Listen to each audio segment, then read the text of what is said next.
Hey, it's Minute Book Reports, and in this video I want to talk about The Wide Window, which is the third book in a series of unfortunate events. And I want to talk about the book, and I want to talk about the Netflix show, and I made some notes here as I was watching the show. But I really want to talk about the book, and I want to talk about the show in the context of the book, and always remember that the book is the base source. So basically the story is about the Baudelaire children. They go to live with their aunt Josephine, who lives above a lake, and she is afraid of everything, and she loves grammar. So she ends up meeting Captain Sham, who is Count Olaf, and she leaves a suicide note that has some clues as to where she is hidden because she sort of fakes her own death.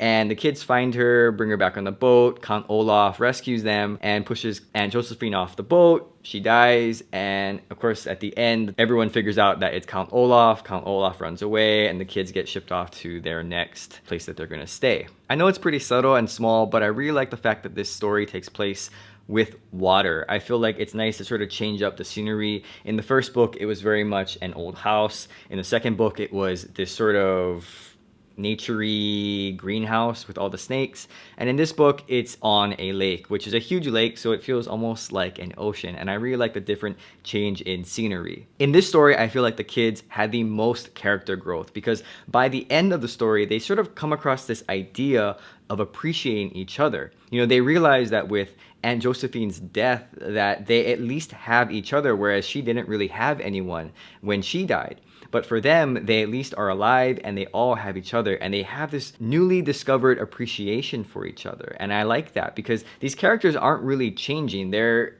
pretty much smart from the beginning of the book, and pretty much from the beginning of the series. They've been very, very smart. They've been able to figure out Count Olaf's plans, but here they really have some deep character growth. I thought it was very clever in the book how they had the sort of the fake suicide note with the grammatical errors, because I remember reading it and I thought, man, this note has a lot of typos. Did the author not proofread this? But it was actually on purpose, and it was very, very clever. And to be honest, I don't think I could have figured it out if they didn't explain how to sort of all the errors in the notes and in the words and what that actually meant. I don't think I could have figured it out myself.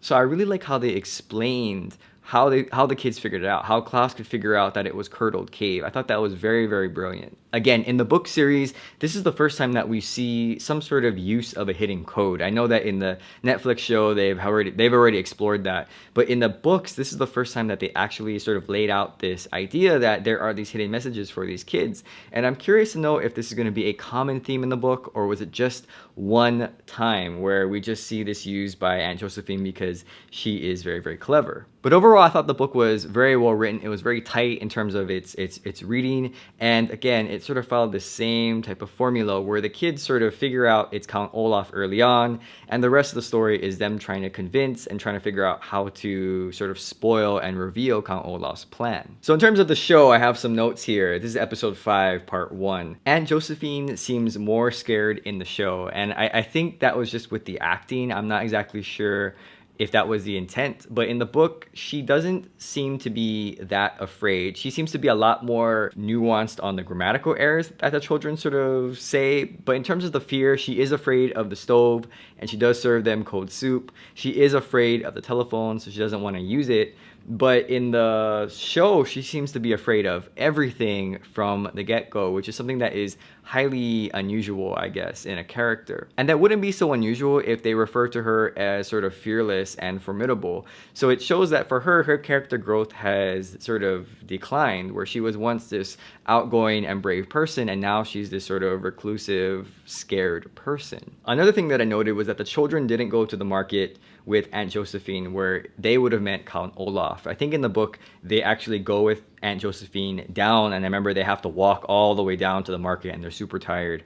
But they walk down there, and that's where they spot Captain Sham, and that's where he meets Aunt Josephine. But in the show, the children actually stayed up and they cooked their own little meal, and Aunt Josephine met Count Olaf by themselves. And I thought it was very, very funny because they had the accomplices in the background sort of whispering and sort of throwing in the little side sarcastic comments. I thought that was really great. So I like that little change there where they incorporated the accomplices to sort of help Captain Olaf meet Aunt Josephine. Now episode 6 was difficult to get through, I think, because a lot of it had to do with suspending my disbelief, and there were some strange things in this particular episode that I was like, huh, that's really strange. And I just wrote down some of them here. The first thing was, how did Klaus fall back into the house? Now, in the book, the house is falling apart and the children escape and the house falls into the lake. And that happens in the show. But the thing was, in the show, the house is like teetering back and forth, and all the kids are about to fall out of the house through the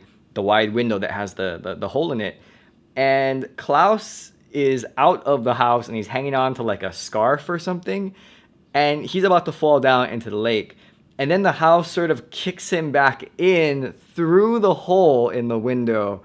And he's like safe. And I thought, huh, that's pretty funny. So I did laugh out loud because I thought that was very sort of suspending my disbelief. But I was like, okay, fine, that's okay. I did think it was clever that they did like a little flashback where she revealed that she threw the statue through the window to make that shape. Because I was trying to figure out, how did she make that shape? It looked like a cartoon where, you know, the cartoon characters, they're kind of run through the wall and it's like a cutout of their body. And it's like, yeah, that doesn't really happen. So I was trying to figure out how she managed to cut a shape of a person out of the window as she jumped through. And I don't think that that was in the book. And so I thought it was very clever that they showed the statue of the person, and then later on, if you were paying attention, you could figure out that the statue wasn't there anymore. And I thought that was really, really good. I had to look back and see if there actually was a statue there, or was that just this sort of prop that I just didn't see. So I thought that was really great. There's this scene in the episode where they're traveling on the boat back to the dock, and the leeches start hitting the boat and everyone's panicking. I thought they did a great job with the leeches, by the way. But they sort of pan to Violet and she's kind of like closing her eyes and she's tying her hair back. And I just remember laughing because it's not that that scene was funny, but that everything that was going on, like, it was pretty dire for them.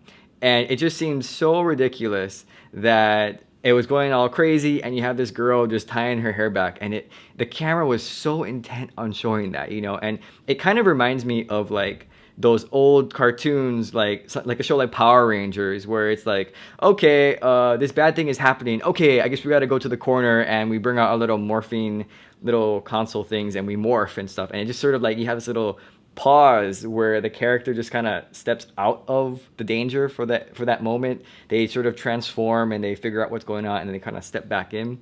So I thought it was kind of funny that in this story, as that was happening, where it's all dark and the boat is getting attacked, that it just sort of like calmly portrays Violet just kind of thinking and just sort of like in her own mind. And in the background you have Aunt Josephine kind of yapping away, and she's, you know, she's trying to figure out what's going on. So I thought that was kind of a funny scene in the midst of all that craziness. Now, the refraction of the light by the plane was a little hard for me to believe. I thought that was a little bit of a stretch, because I feel like in the book, they did catch some light and that's how they started the fire, but that was more because of Klaus. In the show, it was like they couldn't do it without that little reflection from the parents who are flying above them in the plane, which again, I thought was a very clever tie-in to the book, because the plane actually did appear. I think I do remember that section in the book where there was a plane and they mentioned the plane flying above them, but that they couldn't get help because they couldn't start the fire.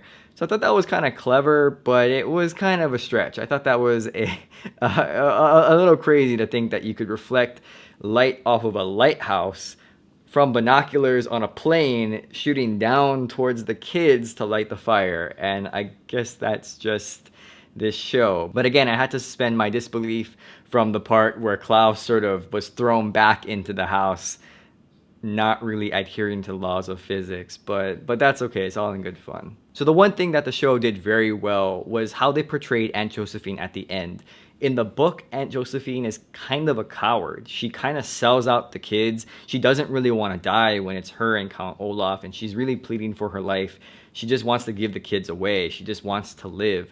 But in the show, she kind of makes this turn. She kind of becomes brave again. She kind of gets that fire and that, you know, being fearless and formidable again. And that's a good thing, because you have this character who used to be, you know, this very courageous person that we never saw, but we only saw through pictures. And then she's this fraidy cat. She's just so afraid. And then at the end, right before she gets pushed into the water, she becomes brave again. She becomes strong again. And I thought that was a really good thing in the show.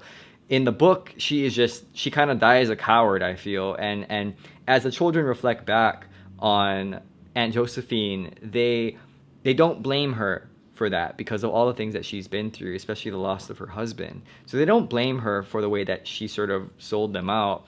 But it does kind of make you less sympathetic towards her character in the book, whereas in the show, she kind of dies a hero. She kind of is left as this character who changes and has this really nice character arc. So I really like that they incorporated that into the show. And so the last thing I want to talk about is the ending, where the kids go to the truck and they go to Lumber Mills via that way, versus in the book where Mr. Poe comes and he sort of figures out again that it's Count Olaf. They run away and Mr. Poe ends up taking the kids to Lucky Mills. And I think that creates a very different sort of story dynamic now. Again, it's very much different from the book. And I don't want to keep saying that, oh, you got to keep trying to turn this steering wheel to what they're trying to do in the show. But it does sort of create a different sort of storyline, and I think it creates a different direction, especially for the characters and how we view them. In the book, they are very much taken there against their will. They have this scene where they are sort of going by train and they get there and he has to just drop them off. Mr. Poe just has to drop them off. But now that they sort of run away and they sort of are looking forward to Lucky Mills, it's sort of different because now they're choosing to go there versus being left there against their will. And I guess knowing what happens at Miserable Mills and that whole book, it's going to be kind of ironic because in the book, they were forced to be there. So, of course, they don't like it. But now in the Netflix series, they're trying to get there and then they get there. And I assume it's going to turn out terrible. It's going to be miserable when they're going to have to work there. So I thought that was a very key difference. And one of the things that I feel like if you're going to read the book or watch the show, it's worth noting the motivation of the characters. There's going to be tons of differences between the book and the show, but it's the idea of motivation that I think is the most important thing to take away in those differences. So I felt like The Wide Window was a good step forward in this series. They progressed the story forward just a little, and we got to meet a little bit more of the Baudelaire's family. In terms of the Netflix show, of course, it has the interesting twists of the secret agents and the parents, and also there's stuff that keeps us interested to want to watch more. And yes, after this episode, I did want to watch more. Whereas the books, they don't have that. They sort of just rely on you wanting to know more about the kids. And I remember after reading the book, I did want to read more because I was very curious. To me, this death was very direct. It wasn't a hidden death that happened off narrative where we didn't know exactly how Uncle Monty died. That sort of happened off narrative. But in this story, basically the kids could see her die. When she's pushed into the water, she's gone. So those are my thoughts on A Wide Window. I really like this story. I felt like it was both a good step forward in the book series as well as the Netflix series. And this is probably the first couplet of movies, of shows that kind of made me want to watch the next one. And so I'm very excited to watch the last pair of episodes in the show, as well as continue reading with this series. So thanks for watching this video. I hope you enjoyed it, and I'll see you next time. Bye.